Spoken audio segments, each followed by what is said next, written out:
ಬಾನು ಮುಷ್ತಾಕ್ ಅವರು ಮಹಿಳೆ ಬುಕ್ಕರ್ ಪ್ರಶಸ್ತಿಯನ್ನ ಪಡ್ಕೊಂಡಿರ್ತಕ್ಕಂಥವ್ರು. ಆದ್ರೆ ಇಲ್ಲಿ ಪ್ರಶ್ನೆ ಎಲ್ಲಿಗೆ ಬಂದು ನಿಂತಿದೆ ಅಂದ್ರೆ, ಈ ಹಿಂದೆ ಒಂದು ವಿವಾದಕ್ಕೆ ಬಾನು ಮುಷ್ತಾಕ್ ಅವರು ಕಾರಣ ಆಗಿದ್ರು. ಬಹುಶಃ ಅದ್ರ ಬಗ್ಗೆ ಹಲವಾರು ನಾಯಕರುಗಳು ಭಾರತೀಯ ಜನತಾ ಪಾರ್ಟಿಯಿಂದಲೂ ಚರ್ಚೆ ಮಾಡಿರ್ತಕ್ಕಂಥದ್ದನ್ನ ನೋಡಿದಿರಿ.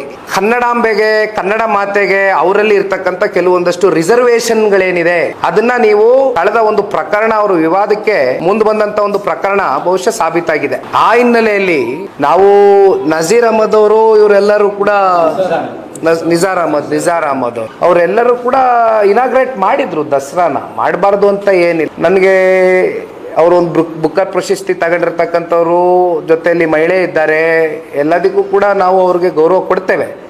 ಆದರೆ ಅವರು ಅದೇ ಗೌರವ ಕನ್ನಡಾಂಬೆ ಮೇಲೆ, ಕನ್ನಡ ಮಾತೆ ಮೇಲೆ, ನಮ್ಮ ಅರ್ಶನ ಕುಂಕುಮ, ಭುವನೇಶ್ವರಿ ತಾಯಿ ವಿಚಾರವಾಗಿ ಏನೊಂದು ವಿವಾದ ಆಗಿತ್ತು, ಅವರೊಂದು ರಿಸರ್ವೇಶನ್ ಇಟ್ಕೊಂಡಿದಾರಲ್ಲ ಅಂತಕ್ಕಂಥದ್ರ ಬಗ್ಗೆ ನಮ್ಮ ಆಕ್ಷೇಪಣೆ ಇದೆ. ಅಷ್ಟೇ ಬಿಟ್ಟರೆ ಬೇರೆ ಇನ್ನೇನಿಲ್ಲ. ಈಗ ಒಂದೇನಂದ್ರೆ ಅಣ್ಣ, ಬಹಳ ಜನ ಸಾಧಕರು, ಸಾಹಿತಿಗಳು ತುಂಬಾ ಜನ ನಮ್ಮ ಧರ್ಮದಲ್ಲೇ ಇದ್ದಾರೆ. ಆದರೆ ಪ್ರತಿ ಸಂದರ್ಭದಲ್ಲೂ ಕಾಂಗ್ರೆಸ್ನ ಸರ್ಕಾರ ಇದನ್ನ ಒಂದು ವಿವಾದಗಳನ್ನ ಸೃಷ್ಟಿ ಮಾಡ್ತಕ್ಕಂಥದ್ದಕ್ಕೆ ಒಂದ್ ಕಡೆ ಈಗ ಧರ್ಮಸ್ಥಳ ಪ್ರಕರಣ ಆಯಿತು, ನೆಕ್ಸ್ಟು ಇಲ್ಲಿ ಚಾಮುಂಡೇಶ್ವರಿ ತಾಯಿಗೆ ಬಂದು ಕೈ ಇಟ್ಟಿದ್ದಾರೆ ಇಲ್ಲಿ ಈ ಪ್ರಕರಣಕ್ಕೆ. ಇನ್ನು ಮುಂದೆ ಹೋಗ್ತಾ ಹೋಗ್ತಾ ಯಾವ ಧಾರ್ಮಿಕ ದೇಗುಲಕ್ಕೆ ಇವರು ಕೈ ಇಡ್ತಾರೋ ಗೊತ್ತಿಲ್ಲ. ಗೊಂದಲ ಸೃಷ್ಟಿ ಮಾಡ್ತಕ್ಕಂಥದ್ದಕ್ಕೆ ಕಾಂಗ್ರೆಸ್ ಅವರು ಇದರ ಅವಶ್ಯಕತೆ ಇರ್ಲಿಲ್ವೇನೋ ಅಂತಕ್ಕಂಥದ್ದು ನಮ್ಮ ಭಾವನೆ ಅಷ್ಟೇ.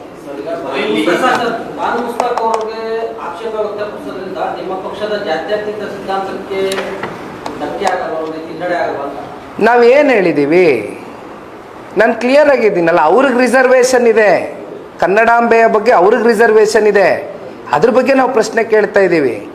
ನಾವು ವಿರೋಧ ಮಾಡ್ತಾ ಇಲ್ಲ. ಮುಸಲ್ಮಾನ್ ಹೆಣ್ಣು ಮಗಳಿರ್ಬೋದು, ಅಥವಾ ಅವರ ಸಾಧನೆ ಬಗ್ಗೆ ಇರ್ಬೋದು, ಅಥವಾ ಅವ್ರ ಬುಕ್ಕರ್ ಪ್ರಶಸ್ತಿಯನ್ನು ಪಡ್ಕೊಂಡಿರ್ತಕ್ಕಂಥದ್ರ ಬಗ್ಗೆ ನಾವೆಲ್ಲದಕ್ಕೂ ಗೌರವಿಸ್ತೀವಿ. ಆದರೆ ಬಟ್ ಅವ್ರಿಗೆ ನಮ್ಮ ಧರ್ಮದ ಬಗ್ಗೆ ಇರ್ತಕ್ಕಂಥ ರಿಸರ್ವೇಶನ್ ಬಗ್ಗೆ ಮಾತ್ರ ನಾವು ಪ್ರಶ್ನೆ ಮಾಡ್ತೀವಿ.